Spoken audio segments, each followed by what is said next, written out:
दोस्तों यूं ही वारंगल घूमते हुए एक स्थान से दूसरे स्थान घूमते हुए हम ऐसे ही आ गए वारंगल फोर्ट पर, जो कि जिसके कारण वारंगल फेमस है। वारंगल दो ही चीज़ के कारण फेमस है, एक NIT वारंगल और दूसरा फोर्ट ऑफ वारंगल।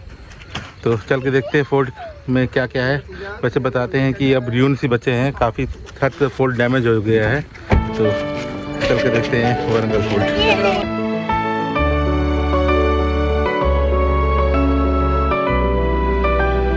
देखिए दोस्तों, हम फोर्ट ही आना चाहते थे और ये फोर्ट के एंट्रेंस पे आ गए पहले, क्योंकि फोर्ट बहुत बड़ा है। तो ये इसका एक एंट्रेंस है, देखिए इस तरह से एंट्रेंस है। आप नीचे भी देख सकते हैं, ये देखिएगा, ये इसका एंट्रेंस है। तो ये सामने जो दिख रहा है गेट, वो एंट्रेंस द्वार है। तो ये है, और फोर्ट भी हम देखिए यहाँ जूम करके आपको दिखाते कि देखिए सामने वो दिख रहा है। तो ये है फोर्ट। तो इधर हमको जाना है, एक्सीडेंटली हम इधर आ गए एंट्रेंस पे। तो दोस्तों हम लोग फाइनली पहुँच गए हैं वर्ल्ड फेमस वारंगल फोर्ट, और जिसकी दीवारें, जिसकी जो गेट है, गेट तो देखते ही बन रहा है। ऐसा ग्रेनाइट का गेट हमने कभी नहीं देखा है। ब्लैक कलर की ग्रेनाइट है और इतना खूबसूरत गेट की आंखें हट ही नहीं रही हैं इस गेट से। तो आइए अंदर चलते हैं। र्यून सी बचे हुए हैं फोर्ट के, और कुछ दीवारें, कुछ खंबे वही बचे हुए हैं। उधर भी देख सकते हैं आप, जिधर देखेंगे सुंदर सुंदर गेट दिख रहे हैं। तो बहुत ही आंखों को लुभावित कर रहा है, ऐसे गेट है।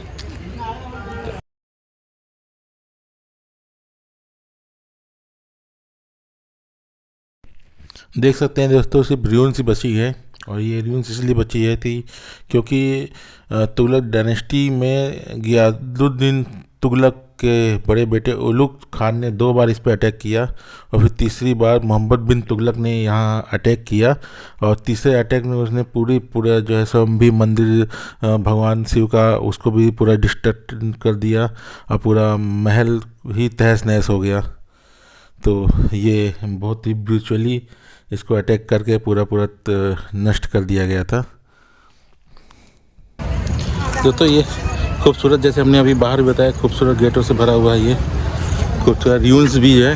र्यून्स इतनी खूबसूरत लग रहे हैं, तो जिस समय ओरिजिनल फोर्ट रहा होगा तो कितना ही खूबसूरत दर्शनीय फोर्ट रहा होगा, इसका अंदाज़ा हम लगा सकते हैं। ये एक र्यून है, खंबा पर इसकी चित्रकला देखिए, मूर्ति कला, शिल्पकारी देखिए, ज़बरदस्त शिल्पकारी की गई है। शायद खजुराहो मंदिरों के बाद सबसे बेस्ट शिल्पकारी मुझे यहाँ आके दिखी है। वो भी ग्रेनाइट पत्थरों पे ऐसी शिल्पकारी करना अपने आप में ही बेजोड़ नमूना है। और ये सिर्फ र्यून से बचे हैं, तो बहुत दुख भी होता है अंदर से कि क्या ओरिजिनल आर्किटेक्चर रहा होगा, क्या ओरिजिनल इसकी खूबसूरती रही होगी। ग्रेनाइट पत्थरों से बना हुआ रहा महल होगा, उसको आज हम नहीं देख पा रहे हैं, सिर्फ र्यून से बचे हुए हैं।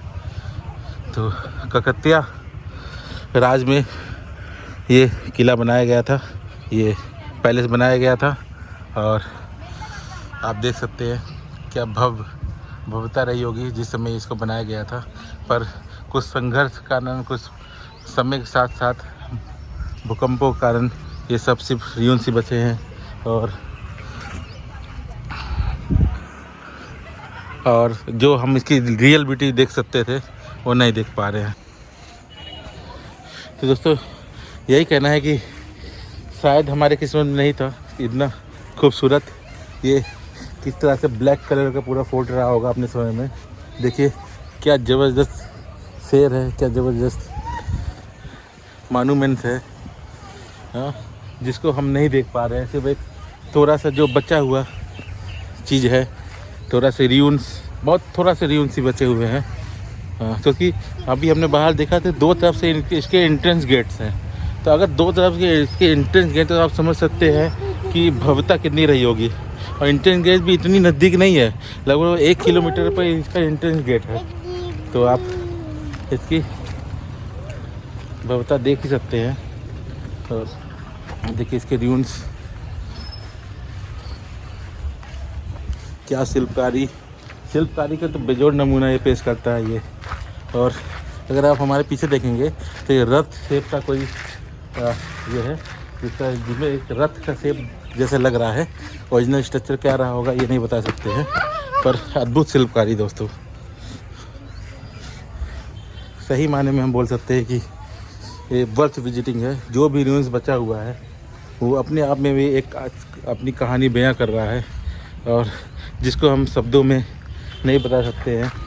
इतनी खूबसूरत शिल्पकला है यहाँ। आइए पास से देखते हैं। ये देखिए दोस्तों, देखिए क्या शिल्पकारी, क्या शिल्पकला, देखिए क्या उभार है ग्रेनाइट पत्थरों में। मैं तो इमेजिन नहीं कर सकता था। और जो भी हम शिल्पकारी देख पाते थे, ये देखिए नंदी, खूबसूरत शिल्पकला नंदी की। और ये देखिए ये डेमन, इतना उभार अगर ग्रेनाइट पत्थरों में किया जा सकता है, इसकी कल्पना ही नहीं कर सकता था मैं। ये ग्रेनाइट पत्थरों में इतना अच्छा शेप बनाया जा सकता है। तो ग्रेनाइट पत्थर ब्रिटिल नेचर के होते हैं, और किस अद्भुत शिल्पकारी के थ्रू इसको बनाया गया है। इसको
बहुत ही अद्भुत जगह है, और जितना मैंने एक्सपेक्ट किया था और कुछ ब्लॉग्स भी देखे थे इसके बारे में और कुछ पढ़ा भी था, उससे ज़्यादा है।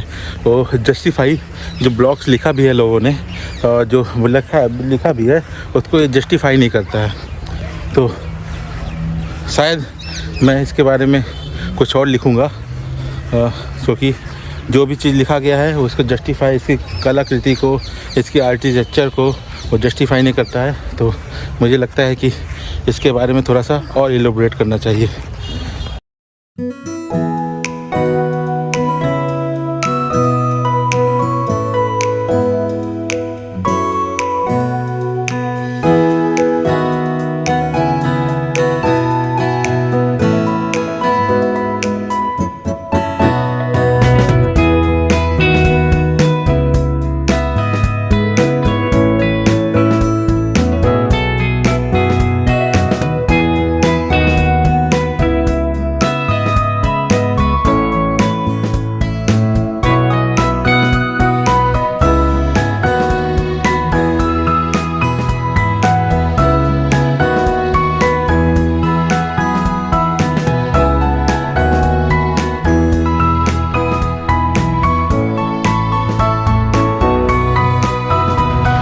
देख सकते हैं दोस्तों, ये फोर्ट जो गिरा है उसके रियून्स हैं। ये सब उसके रियून्स हैं, पर इसको भी इस तरह से रखा हुआ है। तो ओरिजिनली क्या वो फोर्ट का स्ट्रक्चर रहा होगा ये नहीं पता चल रहा है, पर हम देख सकते हैं ये सामने ये गेट दिख रहा है, ठीक है दोस्तों। और फिर ये एक इधर गेट दिख रहा है, same size, same shape, same style में, ठीक है। उसके बाद जो है अगर हमने लेफ़्ट साइड देखेंगे तो सेम फोर्ट दिख रहा है, और एंट्रेंस में भी ये सेम फोर्ट दिखता है। तो चारों तरफ से बहुत सिमेट्री का काफ़ी ध्यान दिया गया है, और एक दूसरे के अपोजिट है। अगर सीधाई से वो वहाँ खड़े होकर देखते हैं तो पूरा एक दूसरे के अपोजिट है ये फोर्ट। और इसकी नक्काशी पे अगर थोड़ा सा हम ध्यान दें, देखिए ऊपर किस तरह से एंगुलर शेप में ये बना हुआ है, उसके बाद 2 खंबे, जो 4 खंबे ऊपर निकले हुए हैं, उससे अटारियाँ नीचे निकली हुई हैं। और सब जगह जो है बहुत ही बारीक काम किया गया है इन ग्रेनाइट पत्थरों पे। और देख लीजिए ये, और बेसमेंट पे भी जो पिलर के बेसमेंट है उस पर बहुत ही अच्छा काम किया गया है। तो hats off to this monument. दोस्तों, तो जैसे 6 बजे ये फोर्ट बंद हो जाता है और हम थोड़ा लेट आए थे, 5:15 बजे, 5:30 बजे हमें लगा, 5:30 बजे हमने एंट्री किया था और 6 बजे बंद हो जाता है। तो दिल तो नहीं भरा, तो ये गर्मी बहुत ज़्यादा थी, तो हम लोग लेट आए थे। तो हमें ये लगा 7 o'clock तक, 6 o'clock तक एंट्री होती है और 7 o'clock तक रहने देते हैं, बट यहाँ 6 बजे तक ही रहने देते हैं। तो अब तो इन लोग बाहर निकाल रहे हैं, इससे पहले हमें धक्के मार के बाहर निकाल दिया जाए, हम अपना जो शराफत से बाहर निकल जाते हैं कि बेइज्जती ना हो। तो ये इस फोर्ट के साथ ही हम आज का वारंगल टूर फिनिश करते हैं। तो सुबह हमने आपको मंदिर दिखाया, भद्रकाली मंदिर, फिर 1000 पिलर टेम्पल, और फिर ये वारंगल फोर्ट। और वारंगल फोर्ट ने तो मेरा दिल ही जीत लिया। तो आशा करते हैं कि आपको ये व्लॉग अच्छा लगा होगा। कमेंट करके मुझे बताइएगा कि अगर इसमें कुछ और भी एडिशन कर सकते हैं हम, तो बताइएगा, मैं फिर आके ब्लॉग बनाऊंगा। अगर कोई और जानकारी चाहिए होगा तो भी बताइएगा। हाँ दोस्तों, तब तक जय हिंद, जय भारत।